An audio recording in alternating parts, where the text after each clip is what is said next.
What's up, guys? This is a big day because as of right now, Fyre Festival 2 tickets are officially on sale. Fyre Festival, the sequel, or technically really the first one, is officially happening according to the original event's founder, Billy McFarland, who spent several years in prison for the original failed attempt. He announced his plans on Sunday on his YouTube channel. You gotta see it. It has been the absolute wildest journey to get here, and it really all started during the 7th-month stint in solitary confinement. I wrote out this 50-page plan of how it would take this overall interest and demand in Fyre, and how it would take my ability to bring people from around the world together to make the impossible happen, but how it would find the best partners in the world to allow me to be me while executing Fyre's vision to the highest level. In my first year, I partnered with one of the biggest and best TV companies in the world to produce a documentary called After the Fire. I've also worked with one of the biggest production companies to sign a deal to produce Fyre Festival, the Broadway musical. And finally, today, we are announcing Fyre Festival 2. We spoke to people as far away as the Middle East and South America, and ultimately, we decided that Fyre Festival 2 is coming back to the Caribbean. We are targeting Fyre Festival 2 for the end of next year, and in the meantime, we'll be doing pop-ups and events across the world. Guys, this is your chance to get in. This is everything I've been working towards. Let's go. Oh, dear God. Consider him not rehabilitated by his stint in prison. His big idea, his big epiphany after being in prison for defrauding people was, let's do the same exact thing and announce it without plans or a date or acts signed up or anything. It has now been 6 years since the original Fyre Festival, quote unquote, took place on the island of Great Eczema in the Bahamas, an island named after a skin condition, and a little over a year since McFarland was released from prison. If you're unfamiliar with the original Fyre Festival, here's a taste of what you missed. Advertised by famous faces including Kendall Jenner, Bella Hadid, and Haley Baldwin, it was billed as a glamorous party on a deserted island. Tickets cost up to $100,000, and guests who booked were promised luxury accommodation and the best food, art, music, and adventure in the Bahamas. However, none of that was true. Festival goers were met with half-built FEMA tents, haphazard cheese sandwiches, zero organization, and broken promises. Here's a tweet from the time it happened. The dinner that Fyre Festival promised us was catered by Steven Starr is literally bread, cheese, and salad with dressing, and like barely any salad too. So Fyre Fest is a complete disaster, mass chaos, no organization, no one knows where to go. There are no villas, just a disaster tent city. McFarland was sentenced to 6 years in prison after pleading guilty to wire fraud charges tied to the festival, and still owes millions to his victims. Despite these pretty obvious red flags, the 100 tickets that went on sale Sunday were sold out by Tuesday. You gotta be the biggest maroon on planet Earth. You gotta be 5 times a maroon. You gotta be a maroon 5 to buy a ticket to a failed festival by a convicted fraudulent criminal. Victoria Medvedenko, however, and her boyfriend Cooper Sinkiewicz spent nearly $550 each to be among the first buyers, according to the Fyre Festival 2 website. Ticket prices will go up as more go on sale. Tickets will be released in waves and at increasing price points, encouraging would-be festival goers to get in early. The next 400 tickets, supposedly going on sale soon, will be $799. The subsequent 100 tickets, $1,199. The next 50, $1,799. And the final listed ticket tier, pre-sale last chance, will cost $7,999, according to the website. Merch is also available. They've got a dad hat for $40, a hoodie for $200, and sweatpants for $100. No jail jumpsuits for some reason, though, unfortunately. The Fyre Festival 2 website now says it's been set for December 6, 2024 in the Caribbean generically. No specific location even or lineup has been announced. Small type at the bottom of the fest website acknowledges the festival's date is subject to change. They are currently looking for performers, vendors, workers, and of course, investors. The only thing we know for sure is that it won't be in the Bahamas again.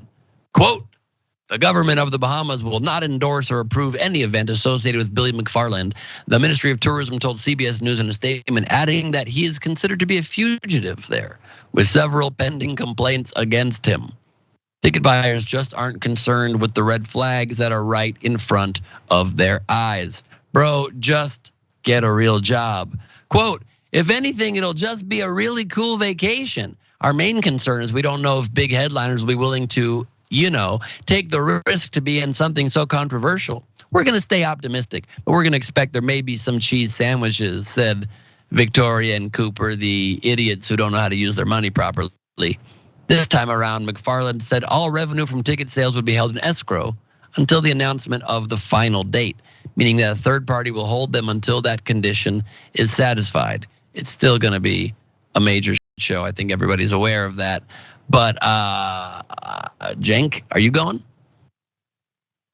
Well, how else can this poor guy pay back the victims of his original scam? So I got to support the brother in this. Besides which, if I don't act now, those prices could go up to $7,999 for that cheese sandwich.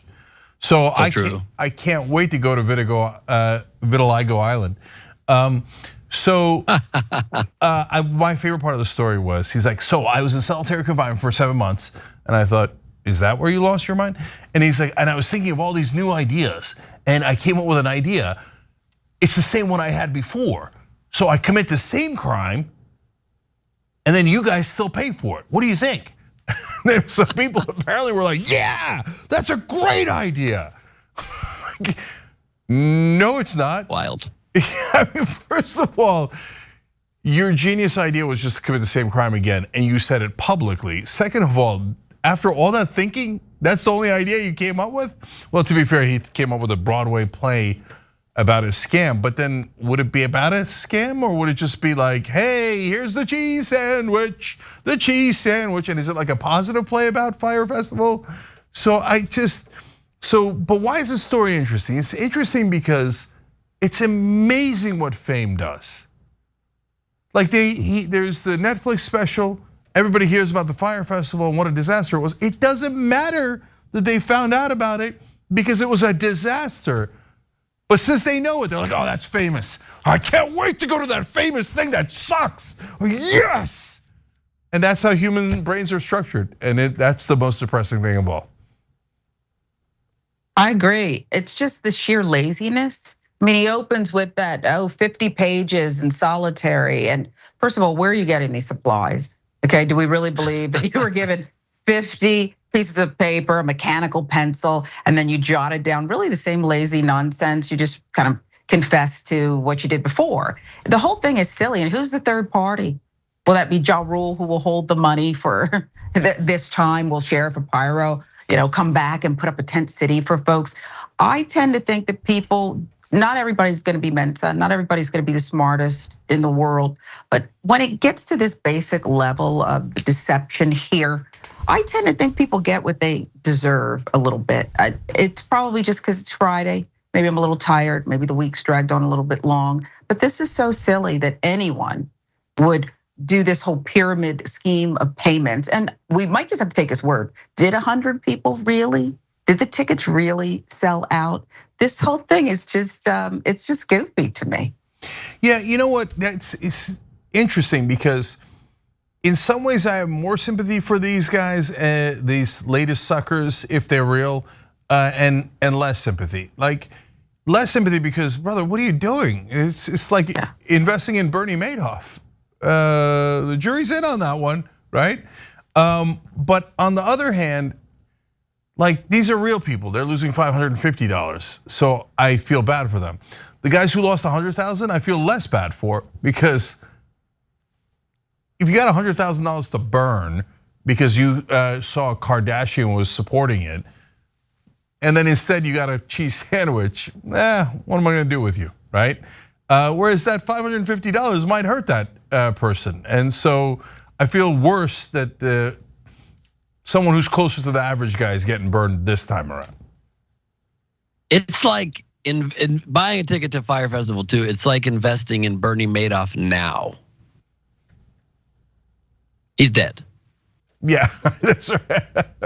But like if his son came back and was like, XOXO, I'm bringing Bernie's fund back. You think people wouldn't invest in it? I bet they would. I bet they would. Yeah.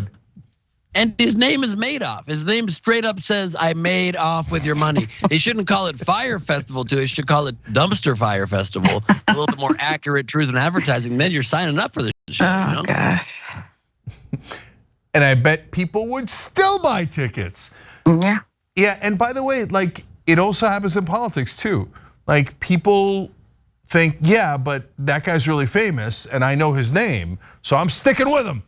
He's a criminal, no problem, okay? He's my criminal, and I'm gonna go. And it happens in every regard. Like I think America and the world is losing its mind over fame. Like everyone wants to be famous, everyone wants to be involved in something famous, and they'll do anything, and it doesn't matter how dumb it is. So I mean, the other day we almost covered the story of now parents are cracking eggs on their kids' skulls, like little kids, because they want to get famous on TikTok. What are you guys doing? What are you doing? And Andy Warhol turns out was a prophet.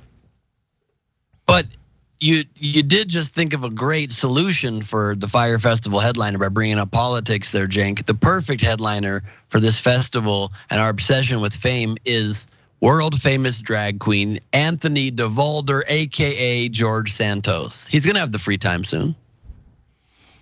Yeah, it'd be worth something to some people. Who knows? But don't you think too, it's not just famous, it's like infamy. There's a difference, but there's not much of a distinction for these people who they want it no matter what it says about them. They just want to be part of something that goes viral. Yeah, I think that's definitely part of it. And I thought where Ben was going with it was Donald J. Trump. Like he's like, did you say dumpster fire? I like dumpster fires. You should see my career, my criminal record. Okay, hey, you're making $550 a guy? That's what I used to charge at my university. Where are we doing this scam? And then by the way, a lot of people, Cenk, are saying that the Fire Festival 2, it's gonna be the best version of Fire Festival. It's like the cheese, there are gonna be 2 slices of cheese minimum per sandwich. It's gonna be really incredible, okay? Okay. If Donald Trump said go to this Fire Festival 2, I think millions and millions of people would go. Like if he said, I'm going, even though he wouldn't go, you should go. I think people are like, well, okay, if Donald Trump says dumpster fires are the way to go, where do I jump in it? So we're blaming the guys who bought the Fire Festival tickets. I mean, there's madness all around us. Rudy would be there collecting the tickets. Yeah, and imagine him in the Caribbean, he'd have hair dye dripping everywhere. That's exactly what I was gonna say. In that dumpster fire festival, oh, it's dripping like crazy. And he's like, Donald, you said you'd pay my bills, but you didn't. All right, we gotta go. What are we doing here, guys? I got a fire festival to go to. We might be living in a simulation. I just remember when you said that he did that press conference in front of like a dildo shop. I mean, I'm starting to think these things can't happen by accident. There's a programmer just making a silly comedy world, and we're just living in it. We don't know that we are in a simulation. They thought it was the Four Seasons Hotel, but they didn't check, and it was the Four Seasons dildo shop. Oh, God. It's just, I mean, you can't make this stuff up. Right? And they still held it there. And they're like, no, it's fine, let's go. Rudy, there's a double dongo right over your head. No, it'll be fine, they won't notice. I'll have my makeup melt down my face and they won't notice the. Please make it stop. Indeed. Thanks for watching The Young Turks, really appreciate it. Another way to show support is through YouTube memberships. You'll get to interact with us more. There's live chat emojis, badges. You've got emojis of me, Anna, John, JR. So those are super fun. But you also get playback of our exclusive member-only shows and specials right after they air. So all of that, all you gotta do is click that join button right underneath the video. Thank you.